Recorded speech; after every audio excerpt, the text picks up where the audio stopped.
Thank you for listening to this podcast. Today's episode is about coach mindset versus sales mindset. I'm recording this episode for all coaches out there who just started, maybe in the beginning of their journey, and they're feeling bad about charging money for their services. So, how do you really reconcile these two mindsets in yourself? As an aspiring coach, you might have these conflicting thoughts in your head. I want to help people, but I also want to get rich and position my services as high ticket. So, what should I do? Well, this is what we're going to talk about. I want to share some puzzle pieces with you. So, let's talk about three things. Number one, your sales mindset. Number two, your coaching mindset. And three, what kind of mindset you can build at a point of convergence between these two, and maybe some different things that you can experiment with. So, first, sales mindset. Examine carefully how exactly you're thinking about sales. If it was a coaching session, I would be asking you questions. But since we are just limited by the constraints of one way communication of this podcast, I will just have to share some mental models with you. Number one, sales is the most powerful skill you can have. Why? Because sales is the ability to create an opinion. What does it mean? The ability to influence people. Number two, becoming a better salesperson makes you a better coach. Why? Again, for the same reason, because your power as a coach is a function of your ability to influence. Number three, if you want to understand how to sell, understand how to buy, how you buy. You don't buy stuff because you don't want to buy it. You don't buy stuff because it's being pushed or imposed on you. You buy stuff because you see the value it can give you. In other words, the perceived value that you get justifies the transaction. And this brings me to my next point. Are you delivering value? And if yes, and your clients can see the value that you bring to the table, then buying from you is just a no brainer. They want to buy from you. They have real pain and they're willing to pay anything for this pain to go away. Your solution is the painkiller. Now, what is the perceived value of your painkiller? If you know that your solution solves real pain, are you engineering the perception of value? Now, if you don't believe that you can deliver real value to your clients, this becomes a whole different conversation and conversation about the imposter syndrome and your competence as a coach. We're going to be talking about this in future episodes as well. Now, understand something. You are not your client. Maybe you were in the past. Maybe you have solved the problem for yourself, and today you find yourself in the position to solve this problem for others. But at this point, you are not your ideal client. You don't have the pain, and it makes it really hard for you to relate to how exactly your potential clients feel and what the perceived value for them is. So, my next point is do not sell the way you buy. And we all struggle with this. Intuitively, we want to set up a not so aspirational hourly rate. It makes sense to us because this is what we think is reasonable to pay for this kind of service. But this is not what your ideal clients think. They buy differently. Imagine there's this thing that you want more than anything in your life right now, this real pain. Now, how much would you pay for this pain to go away? What is the price tag you would put on a transformation? Exactly. And this connects us to the next point. You're not selling your time, you are selling a transformation. Your clients want to get from point A to point B. What you're selling is an optimized way of getting there. In my sessions with my clients, we break through beliefs that would have taken them years, if not decades, to resolve on their own. Hell, some people spend all their lives having failed to break through those beliefs. And it's sad. It's bloody sad. Spending your life sinking in your own delusions. This is a tragedy of human life. What is the price you would put on shattering your delusions? We talked about it. They want to buy. Ask any sales professional and they will tell you all the same. The client wants to buy. Otherwise, what the hell would they be doing there on the call? They want to believe that there is a solution to their problem. And there is. You are the solution. You can get them to their point B and you can cut their travel time in a way that would justify all their expenses. You are the voice of reality for your clients. A wake up call. You're the conduit of change, the vehicle. Make it the best ride of their lives. Now, next, remember, we buy from those we like. Build trust, guide with empathy, show up with authenticity. And you can't show up with authenticity if all that's playing in the back of your mind is how to transfer the dollar bills from their pocket to yours. Be honest and transparent. That's a weird thing to say, but just be a decent human being. If they like you, they will buy from you. Don't try to manipulate them into buying. Seek to help. Now, lastly, for the sales mindset, we like those who are similar to us. Again, I'm not telling you to manipulate anyone, but find common threads. And there is always something in common that we all have because we're all human. We are all connected. The ultimate driver for any human is to create the ultimate human experience. We all seek pleasure, whatever it means for each one of us. Show them that you understand them, and you will get one step closer to signing the coaching agreement. Now let's switch gears to the second mindset, the coaching mindset. There are only three parts here. Number one, what got you on this path in the first place? What got you into coaching? You wanted to help. So help. What is success for you? Closing the deal or helping another human? If your answer is helping another human, then help. And if you succeed to help, you are a successful coach.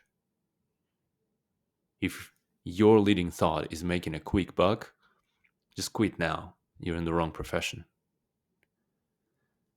Number two, always coach. We are coming back again to the conversation about the perceived value. Deliver value, and the value will be perceived. How easy do you think it will be to close the deal if you explode the mind of your prospect 10 minutes into the conversation? You won't need to sell anything. They will ask you themselves how to wire you money. Trust me. Delivering transformational coaching is the only goal. Being a transformational coach is the only standard you should aspire to.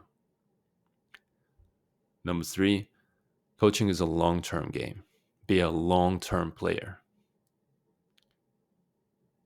In software as a service unit economics, there is a term called LTV, customer lifetime value. LTV is the average revenue that a customer will generate throughout their lifespan, meaning time working with you. Always think LTV. If you deliver for a client, they will A. Leave you an amazing testimonial that will forever serve as a lead generation vehicle. B. Will become the champion of your brand and the source of referrals. C. Will be a returning customer. Some of my clients come back to me to work on a new set of problems or getting to the next level after they've completed the first program. Being a short term thinker will make you very ineffective as a coach and as a human in general. Now, the third part of our conversation is how do we synthesize these two mindsets? There are some pieces that I like, and I think we can talk about three different parts. Number one, I love this quote by Alan Watts. Sensible people get paid for doing what they enjoy doing. That's a question to you. Are you a sensible person? If the answer is yes, then it is your duty to find a way to amalgamate the coaching mindset and the sales mindset within your own mind. You should be doing what you love, coaching, and get paid for it, sales. Number two, question to you. What are you earning money for? I don't know what drives you. You will have find an answer to this question yourself, but I can share with you my thought process. For me, it's simple. Money is freedom. Freedom to build and create more. Now, the question that I ask myself is, how many more people can I help if I have the resources to leverage? This mindset alone unblocks the limiting belief about charging for my services for me. My current mission is to help 1 million people. And when I get there, it will be 10 million and then 100 million and then further. But if my income can enable me to build solutions that scale, how many more lives I can change for the better?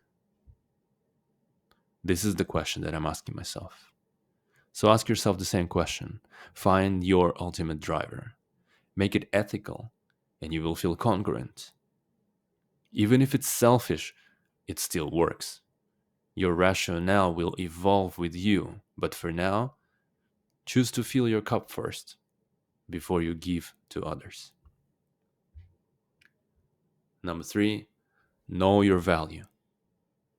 I know my value. Things that I can do, no one I know can do. And that's not me being ignorant or arrogant or absolutely blind to my own flaws. Trust me, like I'm very well aware of my limitations as a human and as a coach. What I'm saying is, this is true for everyone. You are a unique and unprecedented human being. Your job, however, is not to settle with the status quo thinking that you're a beautiful one of a kind snowflake. Your job is to follow your curiosity and natural strength and sharpen your uniqueness so that you become so special that A, you become a monopoly, a niche of one. B, your unique reputation becomes an opportunity magnet for you. People know that there might be other people in the space, but there's only one you. Insert your name here. C, your specific knowledge makes you one of a kind specialist. People come to you to solve those specific problems. You create your own luck that way. So know your value. Your confidence to charge premium for your services will stem from your knowledge that you can deliver transformational coaching. The last part we wanted to talk about is the things that you can experiment with. So here are some different models you can play around with. Number one, do more research calls. Reach out to folks and collect your data points. Understand what real problems that real people have and how much are they willing to pay for those problems. For example, if you're in a career coaching space, you can ask the following questions to your prospective clients. What are your current challenges in your career?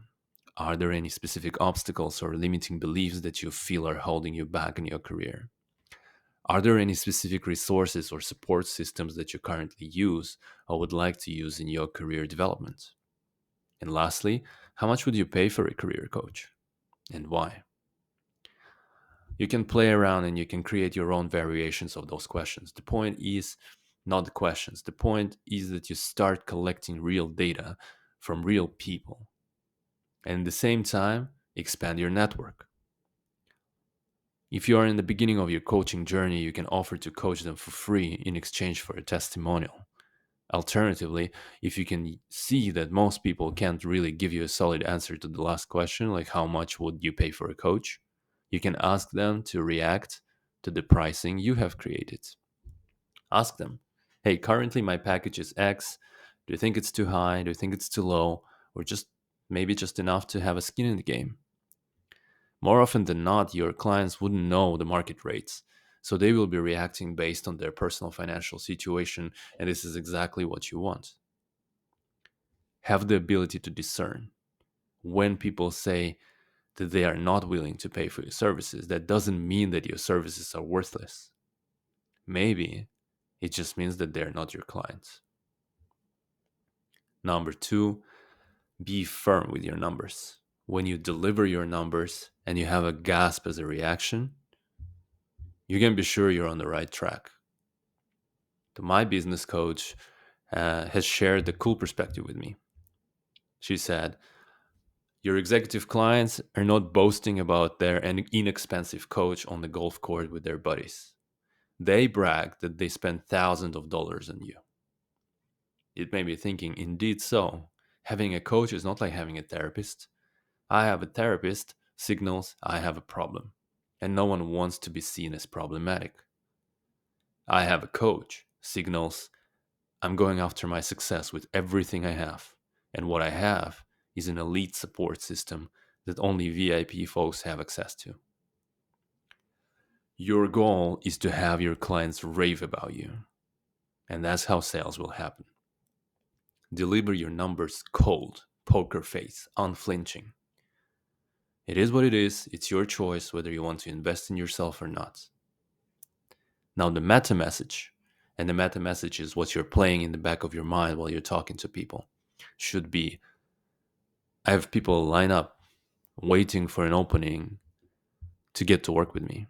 I'm so popular, I'm at capacity right now.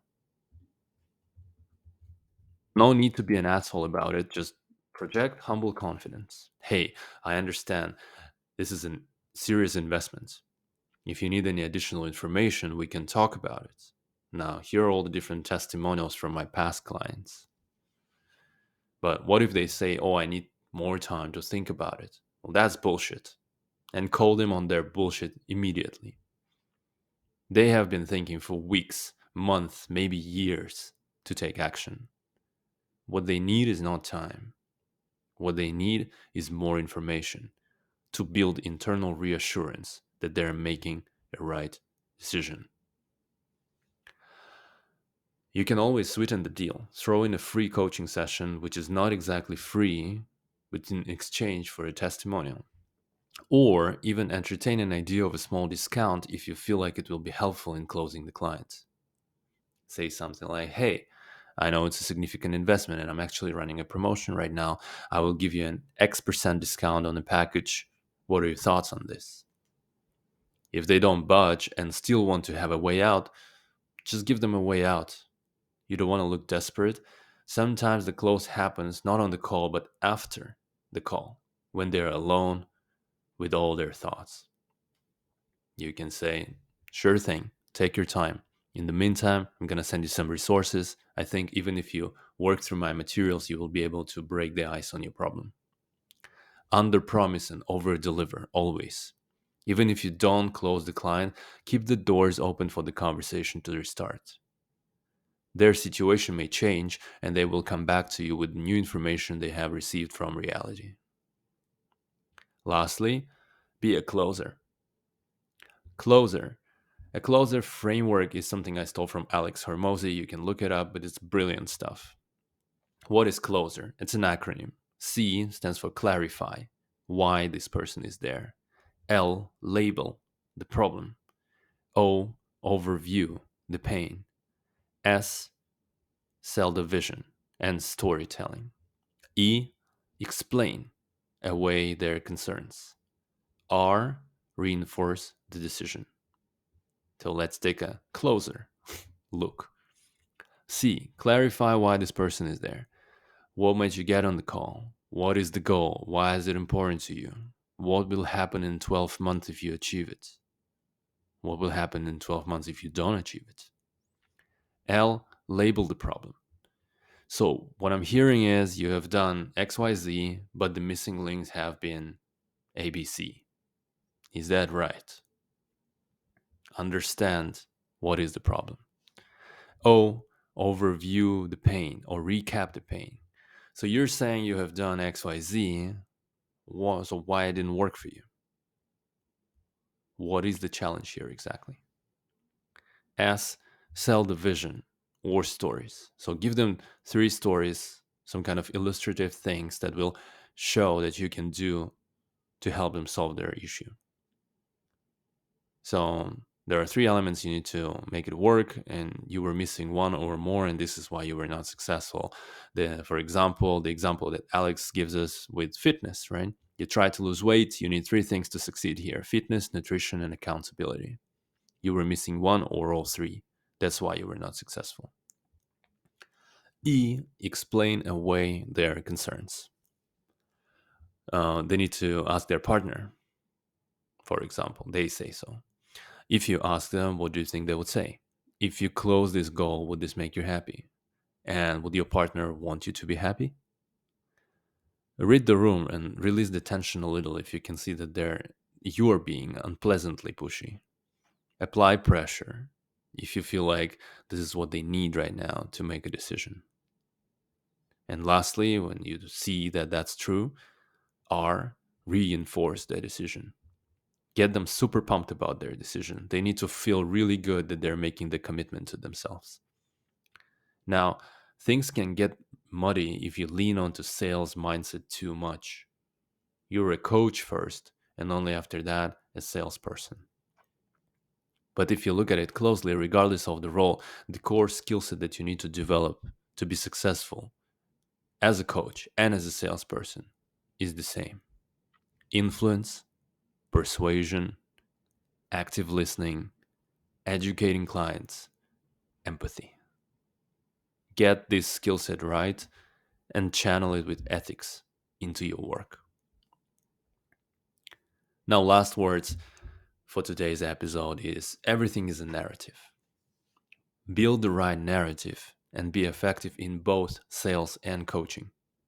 Develop incorrect thinking, and you will experience conflict during your coaching or closing conversations. Study the market, talk to fellow coaches, see what is working for them and how you can nail down your pricing. Once you have something you're fairly satisfied with, get your MVO, minimum viable offer, out the door and test it. Test it on real people. Recalibrate. Pricing is both art and science. Closing too. Coaching too. 100%, obviously. And I think it would be fair to say that sales is coaching. It is coaching your prospect through the process of buying. So become a powerful coach. The sales skill set will not be so difficult to pick up. With that, I leave you today. Change lives, get rich, help others to get rich, change more lives together. Peace.